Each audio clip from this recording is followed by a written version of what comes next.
Dharam Karam is also a belief. I am doing my dharma, and I believe my dharma is such as a son, as a wife. Dharma stems from a belief system.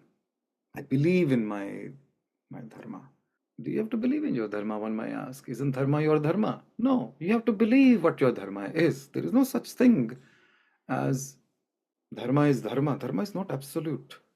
We pick and choose whatever we pick and choose from dharma and say, this is my dharma. Some of this dharma has to do with imposed by the society or family or religion or your gender. Whatever it is your belief system. Whether you believe in it or don't believe in it, that is what it is. So we're not talking about what you don't believe in. We're only talking about what you believe in. And we only believe in a very small subset of the whole thing. We run our lives based on very, very, very specific beliefs about respect, about duty, about whatever. That I shall not do this or I shall do it no matter what. Sometimes we take someone else's experience and believe it is my experience. We live other people's lives facetiously, when other people live through us facetiously, especially the elderly. The elderly, we've seen that parents will live vicariously through their children, in terms of they will put their children through classes and experiences which they wanted to do but they could not do it, whether it is art, music, dance, sports. And generally primary school children uh, programs, the parents are a lot more passionate. It's as if it's them. So there is a bit of that. We live other people's beliefs. Some of that beliefs comes from our parents. Usually most of our belief systems are formed in the environment when we grew up, whether it is home, whether it is school, whether it is friends. Early childhood, most of the belief systems are formed. Religious beliefs and community beliefs and beliefs about myself, beliefs that bullies make us believe, that you're not good enough, that if you speak up, I'm going to smash you, or I will defame you, or I will make tales about you. So we form a certain beliefs that I am supposed to behave a certain way or not behave a certain way. Because if I don't do it, then the consequences will not be good. I better do it. So where does that I better do it come from? It comes from a belief system. So we act our life out, not just daily routine. Obviously, it is based on daily routine. The daily routine makes up our life. But daily routine, cumulated, accumulated, and cumulatively over the years, make up our life. We can behave a certain way based on our belief system for decades. And that belief system could be very limiting self belief, could be very narrow, it could be very false, not very different from I want to do something here so that I can earn heaven or I can go to heaven after my death. That's also belief. What if not all, some, if not most of the beliefs are just imaginary? That these beliefs don't have a bearing by themselves. They don't really have any legs. We are the one who have given them the legs, our own arms and legs, our own mind. We have let these beliefs overtaken our lives, our body, our mind, our heart. We sacrifice our lives, we live our lives, we give our time, money, resources, energy, we give our choices. We could have done something else that we love that makes us happy, but instead of doing that, we are doing what we feel. Not we feel, we believe. We're giving up our lives to these belief systems. And by themselves, they may be just nothing, a virtual reality. So we live in a virtual reality within these belief system. And pop goes the weasel. And you, when these virtual uh, beliefs, beliefs are virtual, are popped, you come to a self-realization. After all, it was not what I thought it was. It is quite simple. But we could not see it. We could not hear it. We did not even want to understand it because of our wearing of these colored or tinted glasses of these belief system. limiting self-beliefs, colored. So we don't experience, we don't see life as is, we don't act out our true dharma. It is all pseudo dharma. Some of the belief systems are in traditions, classic. We go to somebody's house, we take something or the other. How can I go empty handed in someone's house? It is a belief system. What do you usually take? Or usually sweets. It's a tradition. Or what is a tradition? It's a belief. Where did this belief come from? Well, somebody gave it to us. We have adopted certain belief system. Because if I don't, then I will feel a certain way, or they will make me feel a certain way, and I don't want to bear those consequences. Hence, I will follow this belief. What will happen if you go empty-handed in somebody's house? Well, why go to somebody's house to start with? If you have to take something to their house, because otherwise you will not be treated well, you will not be welcomed. What is the point of that relationship anyway? That relationship is very empty, isn't it? Why do you would want to go to a house where you are welcomed only if you take something in their house? That friendship is very virtual. That relationship is very shallow, unreal. It has no foundation. But we believe, I believe I need that relationship. So the fear comes into picture. Because I believe if I don't have that relationship, then I have nothing. So there is a belief behind a belief behind a belief. All of them are empty. All of them are virtual. All of them are unreal.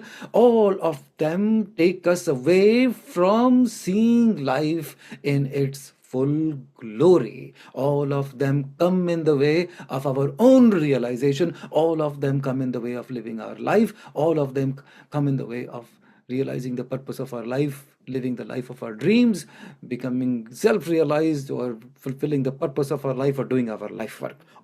It's almost like you believe in nothing. No, can I say you believe in nothing? Well, you cannot believe in nothing. You got to believe in something. We all know that. But it is whatever comes in the way of your life is what has to be discarded.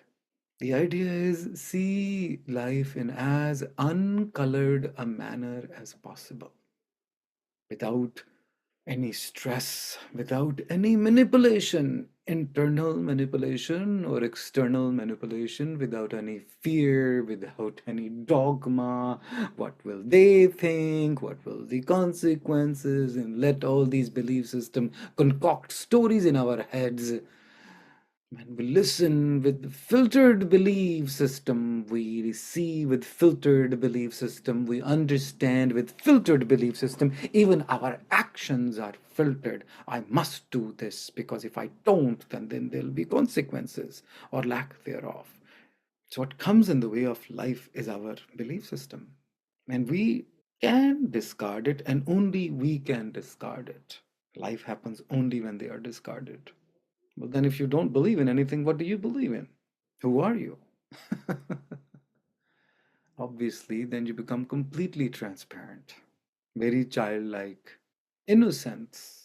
Have curiosity. The idea is not to kill curiosity. The idea is not to take love away from life. The idea is not to take happiness away from life. We're just getting rid of fear and anxiety and stress. All those beliefs that raise our blood pressure, so to speak, or drop our blood pressure, that we faint. Only those things have to be discarded. Radhe Govinda Gopala, Radha Maya. Perhaps she was the personification of zero beliefs. Zero beliefs lead to zero attachment. Zero attachment leads to 100% love. Pure, unsullied, unconditional, without expectation, and full devotion and dedication and love beyond duty, purity, patience, perseverance, personification. And Lord Krishna asked Radha Maya. Radha Maya was a devotee par excellence. It's not even the right term. She was not a devotee. She was a saint par excellence. She was not even a saint. She was beyond sainthood. She was beyond, she personified it. She exemplified it. She was beyond things that we humans can even understand. It is something to just be in awe of. Lord Krishna asked Mother Radha, "What do you want, dear?" She said, "Nothing." In other words, whatever in her heart, there was no ulterior motive, there was no manipulation, there was no competition, there was nothing lacking, no fear, no anxiety of, no fear of losing Krishna, nothing, no doubt. And Lord Krishna asked, "Well," she says, "you must want something, isn't it?" She said, "No, I don't want anything." She was just being a total observer. She was a total witness. She was at the full divinity level, or at par with the absolute divine. And the Lord asked, "Mother Radha, you love me, don't you?" And she said, "With all my heart and soul." He says, "Well, then you must want me, isn't it?" She said, "No, I don't want you. I love you." It was a very strange question and a very strange answer, something that is beyond our understanding of contracting love, contracting heart. Yet something we can aspire towards, we can look at it that it is something of even beyond divine level, if anything like that exists. And here is Lord Krishna, "I'm willing to give you anything you want here. Ask and I will give you." He was willing to offer all of himself to Radha. He says, "I'll give myself to you. Don't you want that?" She said, "No." Then Lord Krishna asked, "Then why do you love me? If you don't want me, then why do you love me?" And Mother said, "I love you for the sake of love, devoid of any limitation, absolutely clear glasses, no glasses at all. That is the personification of zero belief system, zero limiting beliefs. Has anybody been able to equal Mother Radha? We would never know. The short answer probably is none, none of us. Point here is that when when we live our lives without any beliefs, without any limiting beliefs, we become one with divinity. And then divinity comes not asking but offering to give anything that we want, anything, including divinity itself.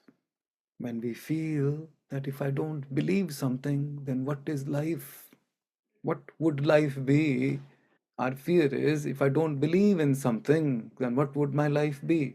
Life becomes meaningless, empty, colorless, emotionless if I don't believe in anything. But here the belief means getting rid of any filters so we can experience life in its fullness, see things in its full glory, truthfully, in its full dharma, in its full prema. Life is full of love, in its peace, in its full ashwarya, in its satyam shivam sundaram. Life is just seen and experienced in its full glory. Then it is quite the opposite. Our mind wants to, because our mind is attached to our beliefs and it doesn't want to get rid of its attachment to its beliefs. The mind concocts the beliefs, or the mind has adopted beliefs given to it by some external forces. Either we have adopted belief system from other people or created our own belief system, usually imposed by other people. And then we become attached to those beliefs because we are made to believe. If we don't believe in these limiting beliefs, then what do we believe in? If we don't believe in anything, then what are we? What is the purpose of life? What is life? Life will become lifeless without the belief system, which is exactly the opposite of what it is. Life actually starts when we get rid of these limiting self beliefs, our fears, our, "Oh, not enough, I am not enough, life is not enough, money is not enough, what will happen to, oh, death, oh, health, oh, prosperity, oh, reputation, oh, then what will happen if this happens, oh, losing love, losing relationship, losing if I don't have a job." So, all those limiting beliefs haunt you because they don't want you to let go of your grip or dependency on them or your attachment to those beliefs. Whereas the real life starts only after that. Until then we are lending our life to a virtual reality, which is a life within a life or a game within a game, which has absolutely no bearing to the reality. All our sacrifices done in this virtual reality based on this belief system is a true waste of time, money, energy, and including so called dharma karma. It doesn't have any bearing in it. We just make ourselves believe we have done something good. And other people then believe we have done something good. It's only a belief. Even that dharma karma is only a belief. It's not real. With an expectation of some future afterlife heaven, which is also a belief. Even the idea of there is a heaven after death is only a belief. So neither we live this life, and obviously no one has ever seen or lived the afterlife. And whoever has gone through near death experience, they basically tell the same thing, that I'm just a drop in the ocean. The ocean is pure love, pure light, no judgment. I'm also pure love, pure light, no judgment. There is no pain, there is no suffering. So it's actually heaven. No matter who you are, you go to heaven after death. You go back to the source energy. So you don't need to do something to attain it. Whatever is done is to experience life as is without any colored glasses. Truth is lack of untruth, and untruth is untrue belief system, a belief system that limits us, that makes us believe and think of us as less of us, that I am not good enough. Comparative analysis. I'm not as good as the other person. I'm not behaving the way as the rest of them. I'm not conforming to the norms, which is also a norm, is also a belief system. Our attachment to our belief system comes out of our ego. Because when we get rid of the belief system, the ego is like, then hello, what about me? Because I am just made up of all those things. I am made up of those beliefs. I am made up of my attachment to those belief system. I am made up of all the analysis, the dialogues that I produce to protect those beliefs and to protect the attachment to those beliefs. Because if you get rid of all of that, then who am I? Who am I here is the ego. It is the ego that asks, then who am I? Whereas that is the final frontier. When we get rid of that, whatever is actually left is the true who am I, which is full of life, full of love, which is the Radha principle. Then you see God. And you don't really see God, then God sees you. What do you want? And God offers itself to you. Forget manifestations.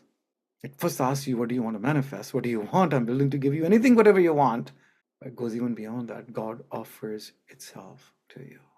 Can I believe that? That's a very good thing to believe. We have to believe in something. Progressing from I am the son of God, I am the servant of God, to me and my Father are one on this beautiful Christmas day. Same thing as the Radha principle. I love you because I love you, because I love you for the sake of love, not because I want you. This is something we will not be able to understand. It's not to be understood. There's no logic in this. It is beyond all logic. Because to be able to experience and see it, one has to get rid of the limiting self beliefs.